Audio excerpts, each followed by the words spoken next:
In this video, I'll discuss where to put the focal point, and it's in my book, Ellen's Guide to Design Elements, which has this information, but it also has more examples and explanations that I'm not providing here. Where is the visual center of the picture? And the visual center is what attracts the eye, so it's different from the geometric center. And I think in this picture by Whistler, the center feels like it's about here. So it's a little above the geometric center, which would be about here. And in this picture by DeCamp, the center feels like it's about here.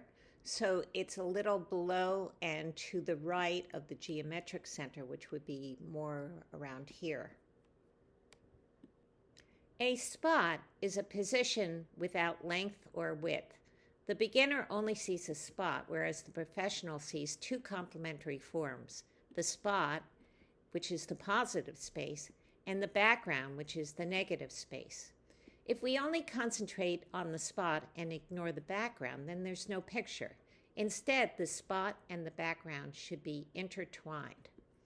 We set up tensions between the spot and the edges of the canvas, particularly toward the corners, forming a delicate balance. And imagine invisible forces stretching from the edges of the rectangle to the spot, like mooring lines on a boat.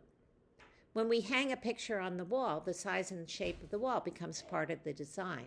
And these tensions generate within us the sense of space. I want to now compare the spot in the center to the spot on one side. And this second one is more interesting because the spot attracts the eye, but then so does the center. But when we compare the two, it's not the spot that has changed. The spot is the same size. Rather, it's the negative space that has changed, because here the negative space has a hole in the middle, whereas down here the negative space has a hole on one side. In the first one, the spot is symmetrical about both the horizontal and vertical axes. But in this one, it's only symmetrical around the horizontal axis. So it feels unbalanced because gravity works vertically. So this side looks heavier than this side. Now, if you choose this arrangement, don't have the spot like right here, because then the viewer isn't sure if you meant for it to be in the center or if you meant for it to be on the side. This spot is above the center and seems to be rising. It's symmetrical around the vertical axis, so it's relatively balanced. It looks like something in the air because we interpret this horizontal line as the horizon. If the spot were below, we would interpret it as being on the ground. As the spot approaches a corner, it acquires increasing visual weight. We can't help but look at it because it's being pulled by both the corner and the center. And the corner has more pull than the sides of the frame. And this particular spot looks uncomfortably close to the edge, as if it's compressing this space in the corner. And it's out of balance around both axes. Now, having a focus in the corner should generally be avoided because it attracts so much attention that the viewer may miss the rest of the painting. But if we reduce the value and color contrast of this dot, it would make balance more achievable. We would be able to paint something on the other side that the viewer would look at. And we could also put another dot down here to counterbalance it.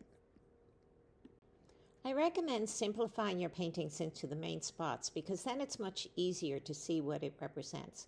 So let's look at these spots.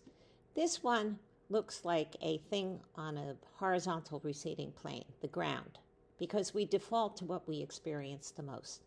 I guess it could be a dark balloon in the air, or it could be a hole in a white wall, but we default to what we see the most, which are things on the ground.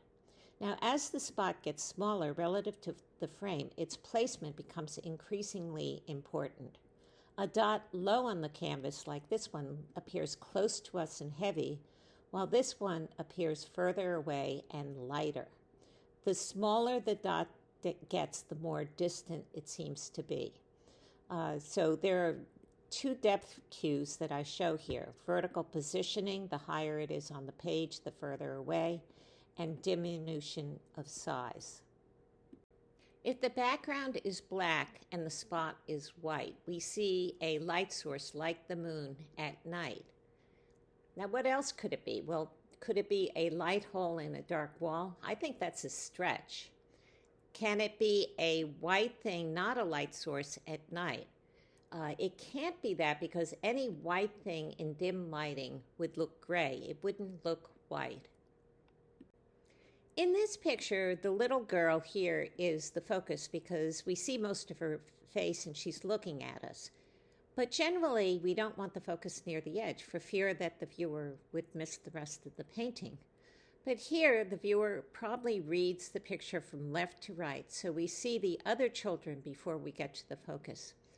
I think the placement would be problematic if we reversed it and had the focus right here, because then the viewer would look at the focus and may not go down and look at the rest of the children.